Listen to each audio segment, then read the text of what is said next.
তাহলে এখন দেখবো কনস্ট্যান্ট বা ধ্রুবক।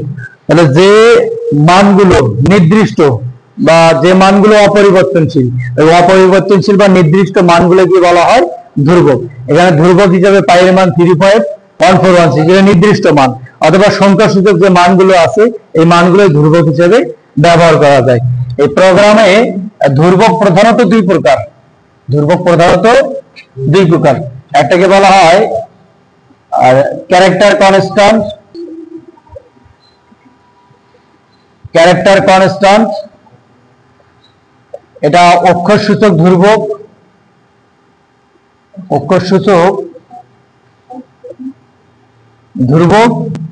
আর নিউমেরিক কনস্ট্যান্ট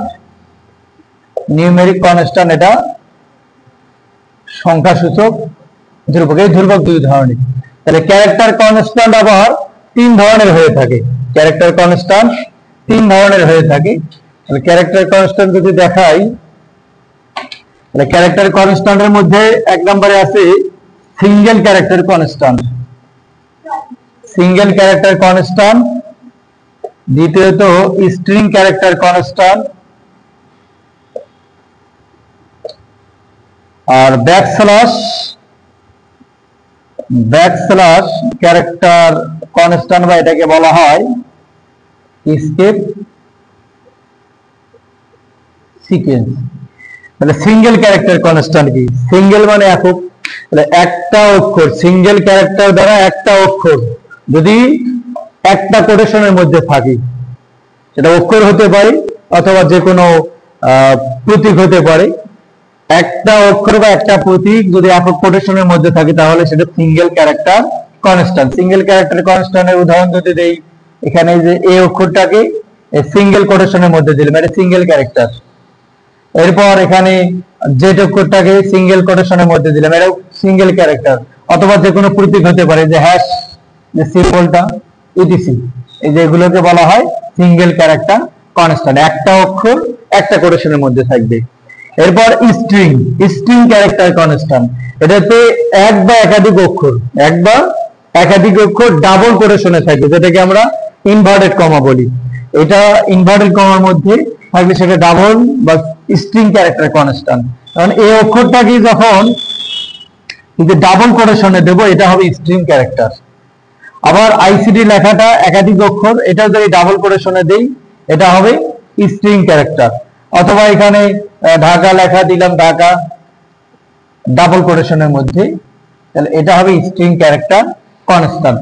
এক বা একাধিক অক্ষর যখন ডাবল কোটেশনের মধ্যে থাকবে তখন সেটাকে বলবো স্ট্রিং ক্যারেক্টার কনস্ট্যান্ট। এরপর ব্যাকস্ল্যাশ ক্যারেক্টার কনস্ট্যান্ট, এখানে যেটা দিছি এটা শুধু স্ল্যাশ, যেটা অবলিক অর্থে আমরা ব্যবহার করছি এখানে। আর স্ল্যাশটা যখন এই দিকে বাঁকা করে দেবো, এটা হবে ব্যাকস্ল্যাশ।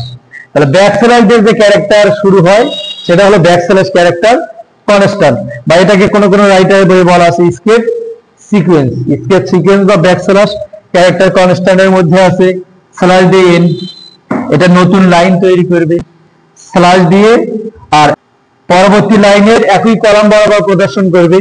এরপর স্ল্যাশ দিয়ে টি, এটা একটা পরিমাণ স্পেস ফাঁকা তৈরি করবে। স্ল্যাশ দিয়ে ব্যাকস্ল্যাশ দিয়ে যদি এখানে কোটেশন দেওয়া হয়, কোটেশনটা প্রদর্শন হবে। ব্যাকস্ল্যাশ দিয়ে যদি আরেকটা স্ল্যাশ দেওয়া হয়, এই ব্যাকস্ল্যাশটা গঠনের এই ব্যাকস্ল্যাশটা প্রদর্শন করবে। এগুলো এমসিকিউ এর জন্য মনে রাখবো, যে স্ল্যাশ এন এর কাজ নতুন লাইন তৈরি করবে, স্ল্যাশ আর এর কাজ পরবর্তী লাইনের একই কলাম বরাবর প্রদর্শন হবে। স্ল্যাশ টি এক ট্যাব পরিমাণ, এক ট্যাব মানে 4 স্পেস, এক ট্যাব ইকুয়াল 4 স্পেস পরিমাণ ফাঁকা তৈরি হবে। কম্পিউটার বা ল্যাপটপের ট্যাব ধরুন 4 স্পেস বোঝাবে। এরপর স্ল্যাশ দিয়ে যেটা দেবো, ব্যাকস্ল্যাশ দিয়ে যেটা দেবো এটা প্রদর্শন হবে। কোটেশন দিলে কোটেশন, স্টার দিলে স্টার, স্ল্যাশ দিলে স্ল্যাশ প্রদর্শন হবে। এই হলো ক্যারেক্টার কনস্ট্যান্ট।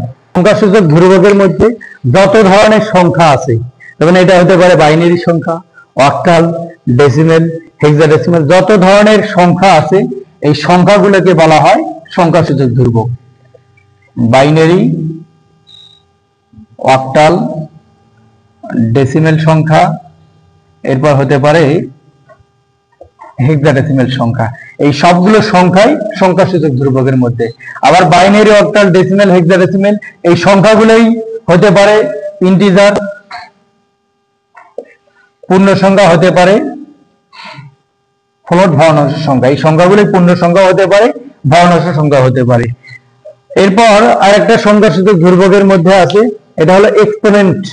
এক্সপোনেন্ট যেটাকে এক্সপোনেনশিয়াল কনস্ট্যান্ট বলা হয়, এক্সপোনেনশিয়াল কনস্ট্যান্ট। এক্সপোনেনশিয়াল কনস্ট্যান্টকে প্রকাশ করা হয় ই দ্বারা। ই মিনিং ইএক্সপি বা এক্সপোনেনশিয়াল। এই সায়েন্টিফিক ক্যালকুলেটরে দেখবে ইএক্সপি লেখা আছে। এই ইএক্সপি হলো এক্সপোনেনশিয়াল। ওই গাণিতিক, এই আইসিটিতে গাণিতিক কোনো ইকুয়েশনে ই ব্যবহার করা হয়। সায়েন্টিফিক ক্যালকুলেটরে ইএক্সপি থাকবে।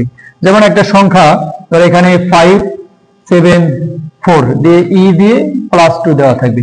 ই মানে এক্সপোনেনশিয়াল 10 টু দি পাওয়ার, ই দ্বারা বোঝাবে 10 টু দি পাওয়ার। এটা যদি আমরা বিশ্লেষণ করি এই সংখ্যাটাকে, তাহলে 574 এখানে ই দিয়ে +2 থাকার কারণে এই মানটা হবে 10 to the power 2, 10 to the পাওয়ার 2 বা 10 স্কয়ার। ই মানে 10 টু দি পাওয়ার, আর এর পর যে মানটা থাকবে এটা হবে 10 এর উপর পাওয়ার, আর এই মানটা সবটার সাথে গুণ হবে। 10 এর উপর স্কয়ার মানে 100, 100 দ্বারা এই মানটাকে গুণ করলে আসবে 574 এটা।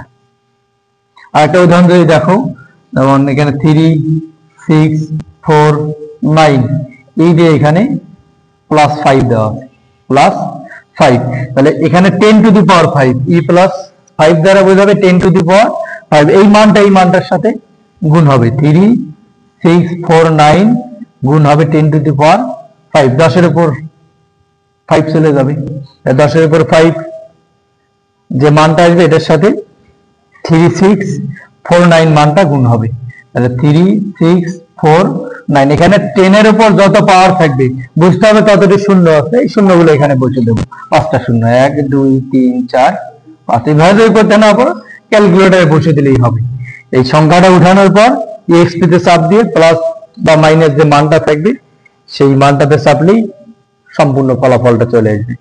মাইনাস দিয়ে থাকতে পারে, ধর এখানে 5, 4, 6, 3 এক্সপি দিয়ে মাইনাস এখানে 3 দেওয়া আছে। তাহলে এখানে 5, 4, 6, 3 গুণ এই 10 টু দি পাওয়ার -3 বা 10 ইনভার্স 3। তাহলে এই মানটা হবে 10 ইনভার্স, এটা 10 ইনভার্স 3 মানে 1/10 টু দি পাওয়ার 3 বা 1000। এই মানটা ক্যালকুলেশন করলে আসবে 5469। 10 ইনভার্স 3 থাকার কারণে 10 টু দি পাওয়ার 3 টা নিচে আসবে, মানে 1000। 1000 দ্বারা ভাগ করলে 3টে শূন্য থাকার কারণে পয়েন্টটা এইদিকে 3 ঘর সরে আসবে, 5.463 এটা হবে आंसर। এভাবে এমসিকিউ এর ক্ষেত্রে আসতে পারে ইএক্সপি দিয়ে বা ই দিয়েও থাকতে পারে, তখন ক্যালকুলেটরে ক্যালকুলেশন করে নেব। এই হলো এক্সপোনেনশিয়াল ধ্রুবক, এই সবগুলোই নিউমেরিক কনস্ট্যান্টের মধ্যে।